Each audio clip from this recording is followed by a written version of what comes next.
అంతేగాని women psychology ఏంటి? Women ఏమో పర్మనెంట్, సెక్యూర్డ్, లాంగ్ రిలేషన్షిప్ ఏమో ఉమెన్ కోరుకుంటుంది. అవునా? లవ్ కోరుకుంటుంది.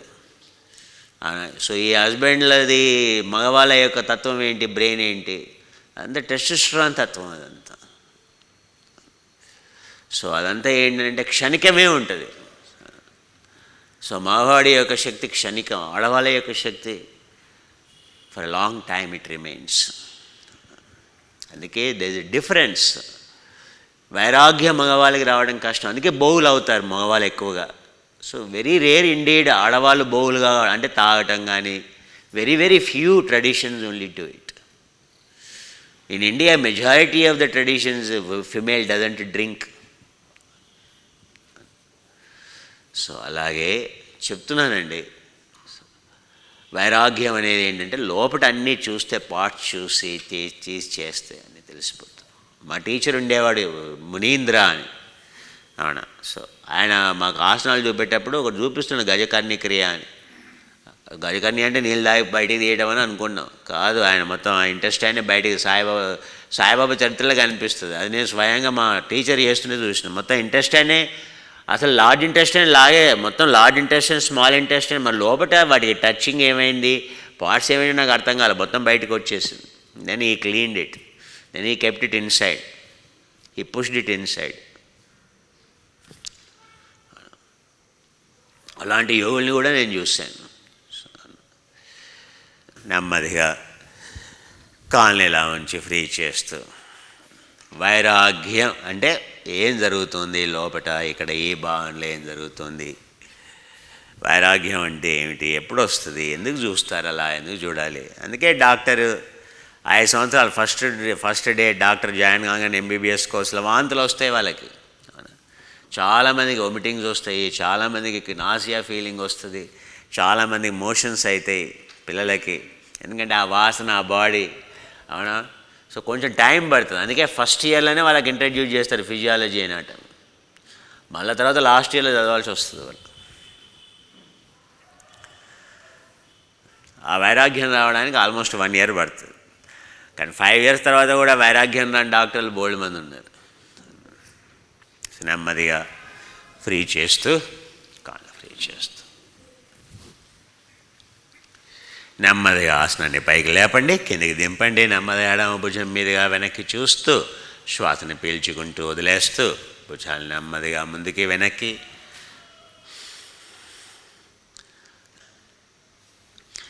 వెనక్కి చూస్తూ శ్వాసను పీల్చుకోండి, నెమ్మదిగా ముందుకు రండి. నెమ్మదిగా మోకాళ్ళని ఫ్రీ చేసుకోండి.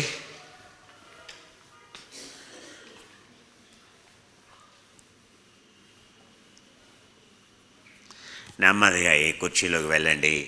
నెమ్మదిగా ఈ కుర్చీలోకి నెమ్మదిగా షిఫ్ట్ కండి.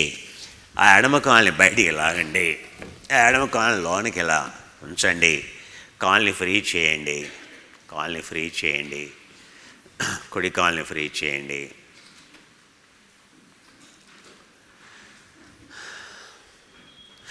నెమ్మదిగా కుడి కాల్ని ఇలా ఉంచి, కుడి కాల్ని కుడి పాదాన్ని వెనక్కి ఉంచి నెమ్మదిగా కుర్చీని పట్టుకొని నెమ్మదిగా ముందుకి, నెమ్మదిగా ఇలా ఇలా కుడివైపుకి తిరిగి శ్వాసను పీల్చుకొని వదిలేస్తూ నెమ్మదిగా ఇలా ఎడమ చేయితో ఎడమ కాళ్ళని పట్టుకొని నెమ్మదిగా చేస్తూ శ్వాసను పీల్చుకుంటూ వదిలేస్తూ, పీల్చుకుంటూ వదిలేస్తూ నెమ్మదిగా నెమ్మదిగా పైకి. నెమ్మదిగా కాళ్ళని ఫ్రీ చేయండి. నెమ్మదిగా ఈ కాళ్ళని ఫ్రీ చేసుకోండి. నెమ్మదిగా ఈ కాళ్ళని ఎదురుగా ఉంచండి. నెమ్మదిగా పాదాన్ని ఎదురుగా ఉంచి నెమ్మదిగా ఇలా కుర్చీలో జరిగి కాలి మడమని ముందుకు నెట్టి, నెమ్మదిగా కాలి మడమని ముందుకు నెట్టి ఇలా ఎడమ చేయితో ఎడమ పాదాన్ని పట్టుకొని ఇలా పట్టుకొని నెమ్మదిగా ఎడమ వైపు తిరగండి. నెమ్మది ఎడమ భుజం మీదుగా వెనక్కి చూడండి. శ్వాసను పీల్చుకోండి, వదిలేయండి. శ్వాసని పీల్చుకుంటూ వదిలేస్తూ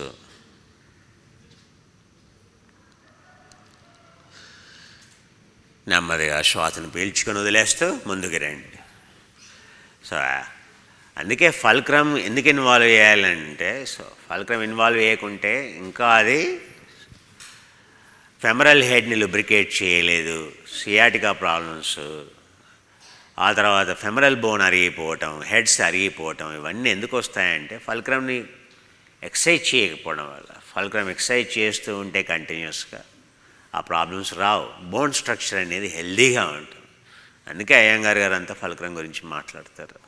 ఇవన్నీ కూడా ఆసనాస్ ఆఫ్ ద ఫల్క్రమ్. నెమ్మది ఆయనకి పాదాలని ఫ్రీ చేస్తూ నెమ్మదిగా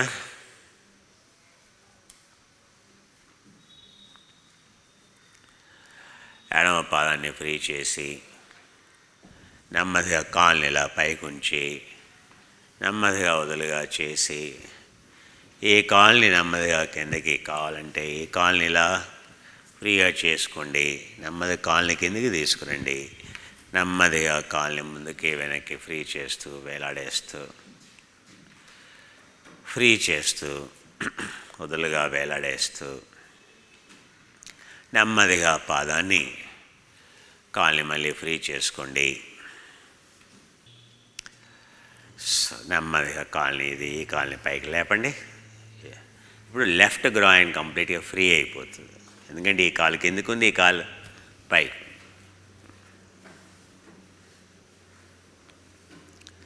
నెమ్మది ఎడమ కాళ్ళని కిందకి, కుడి కాలు నెమ్మదిగా ముందుకు ఉంచండి.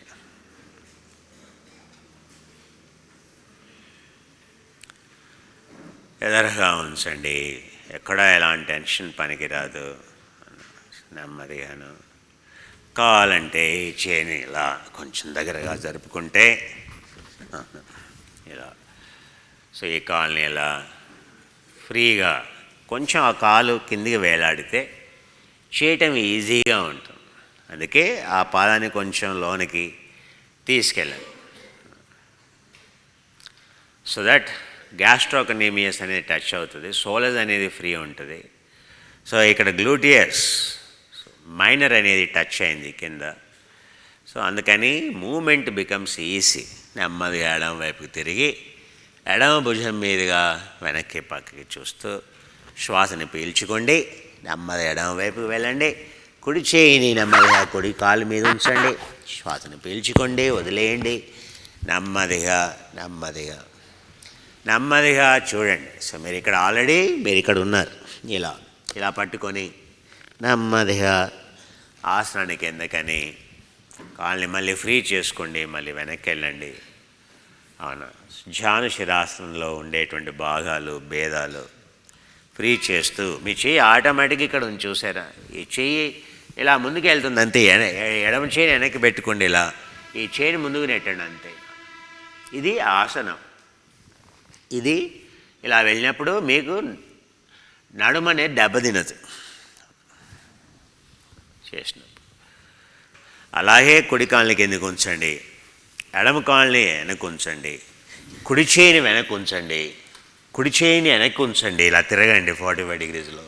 ఇప్పుడు ఎడమ చేయితో పట్టుకోండి ఇలా. ఇప్పుడు మీ నడుము స్ట్రాంగ్ చేస్తుంది ఇది ఆసనం. సో ఇది యాంగిల్. ఇప్పుడు మీ ఫల్క్రమ్ అనేది ప్రాపర్ ఎక్సర్సైజ్ అవుతుంది.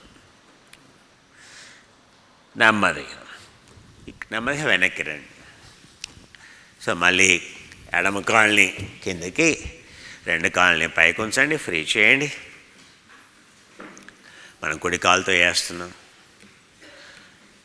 ఆ పర్టికులర్ పోస్చర్ అది ఇంపార్టెంట్ పోస్చర్, అందుకే చూపెట్టాను. సో ఏది ఇలా వెళ్ళి లాగినప్పుడు ఆ యొక్క సాక్రన్లో ట్రాన్స్వర్సల్ డైరెక్షన్లో రొటేషన్ ఎలా ఉంటుందో తెలుస్తుంది.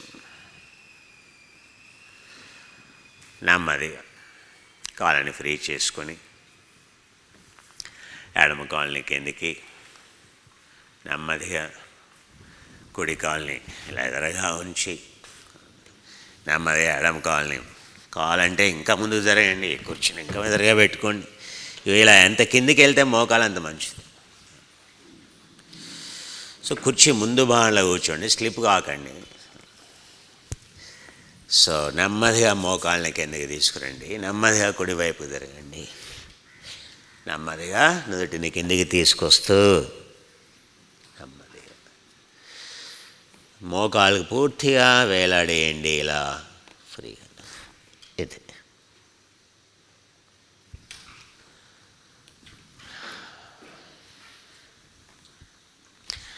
ఎక్కడ ఎలాంటి కష్టం లేకుండా ఎంత వస్తే అంతే చేయాలి.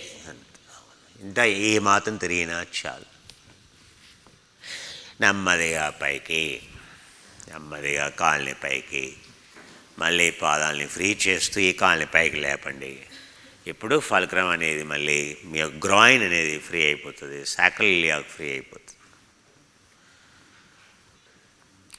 ఫల్క్రమ్లో మోడిఫికేషన్స్ రావాలంటే చాలా నిదానంగా, చాలా నెమ్మదిగా ఒక్కొక్క ఉపవిన్యాసాన్ని ఒక్కొక్క యాంగిల్లో చేస్తూ, ఎన్ని ఉపవిన్యాసాలు చేస్తే అంత మంచిది.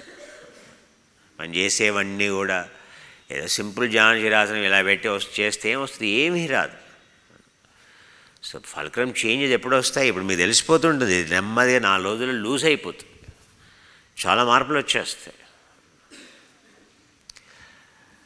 సో మోకాల్ని ఫ్రీ చేస్తూ, కాళ్ళని ఫ్రీ చేస్తూ, బాడీలో ఎవ్రీ పార్ట్ నిరంతరం చేంజ్ అవుతూనే ఉంది. Either it changing for the better, it is changing for the worse. If you don't change it for better, definitely it continues to deteriorate. That's why you have to continuously engineer it, you have to continuously correct it. అప్పుడే ఆ body అనేది, ఆ యొక్క మార్పు అనేది positive డైరెక్షన్లో ఉంటుంది. The change inside will be positive direction. Physiological adaptations అది రావాలంటే పెయిన్ తీసుకోవాలి, అంటే సర్వీసింగ్ చేయాలి బాడీకి. That is only the way to do it. ఏ విధంగానే టెక్నికల్గా చేయాలి, అండర్స్టాండ్ చేసుకోవాలి, అప్పుడు ఎవ్రీ పార్ట్ ప్రాపర్గా చేయాలి. శరీరాన్ని ప్రతిరోజు ఆ విధంగా ఒక్కొక్క భాగాన్ని ఆ విధంగా చేస్తూ పోతే అప్పుడు బాడీ అనేది వెరీ హెల్దీగా ఉంటుంది. నెమ్మదిగా కాళ్ళని ఫ్రీ చేసుకోండి, 2 కాళ్ళని ఫ్రీ చేయండి, 2 కాళ్ళని ఎదురుగా చాపి, అవును, నెమ్మదిగా శ్వాసని పీల్చుకొని వదిలేస్తూ పశ్చిమాతానాసనం చేస్తాం. సో ఇలా దగ్గరగా లాగి, సో నెమ్మదిగా ఈ కాళ్ళని ఇలా తీసుకెళ్ళి నెమ్మదిగా కిందికి వెళ్ళి ఈ ఆసనంలో ఇలా కూర్చోండి. నెమ్మదిగా ఆసనాన్ని వెనక్కి, ఆసనాన్ని వెనక్కి, నడుముని వెనక్కి నెట్టాలి. శ్వాసని పీల్చుకొని వదిలేస్తూ 2 ముంజేతుల్ని కిందకు ఉంచి శ్వాసని పీల్చుకుంటూ వదిలేస్తూ, పీల్చుకుంటూ వదిలేస్తూ నెమ్మదిగా చేతుల్ని కిందకి, మెడని కిందకి మధ్యలో ఏకం ద్వే త్రీణో చతురం పంచమ షడమ సప్తమ. ఆసనాన్ని వెనక్కి నెట్టి అవునా మొండాన్ని, భుజాలను వదులుగా వదిలేస్తూ నెమ్మదిగా నెమ్మదిగా ముంజేతుల్ని కిందకి తీసుకురండి, కుర్చీలోకి తీసుకురండి. నెమ్మదిగా ట్రంక్ని ఫ్రీ చేయండి, భుజాల్ని ఫ్రీ చేయండి. This is the spice curry mix. Means if you prepare any vegetables, etc., you prepare omelette with this, the taste will be best and it will remove acidity. It will not cause acidity, it will remove acidity, and it has 27 high grade spices. All are high grade, high quality, Sortex grade, what you call A++ grade spices. Each spice procured from looking at their antioxidant activity, ORAC activity, not compromising, no hybrid variety. So we made all those spices so that in a typical at a hurry when you are in a hurry. So when you break an omelette or an egg you prepare, you just add, you want to see the taste of it. The best is if you are a egg eater, so omelette, you make omelette means, so break the egg and so just break the egg and so take out the contents in a bowl. So add this 1 scoop. See, there is a small scoop here. Add that 1 scoop into that and mix it and keep the omelette. So little bit of salt you have to spread. You see the taste. Every curry in your house, you don't have to add all the spices because you don't get that quality. Easy is this spice powder. The best spice powder in the world it is. I'm telling you. Easy. So just add 1 or 2, each individual, means in your home, you are 4 people, so that much. Not damaging the taste. So be generous in using it so that you will be protected. No, if perfectly your immunity is protected because free radicals, all spices are rich in antioxidants, aromatic compounds, highest ORAC activity. So on United States Department of Agriculture website you go, then you will see. The world's highest antioxidant containing. Why spices they are called? Why their spices are very expensive than any vegetables? People are not mad. So it is, they are very expensive because they protect you. They won't allow your oxygen to waste. They conserve oxygen. They prevent free radical damage that scavenges that ruptures the cell, that kills the cell. Understand? The more stress means more spice powder you should use.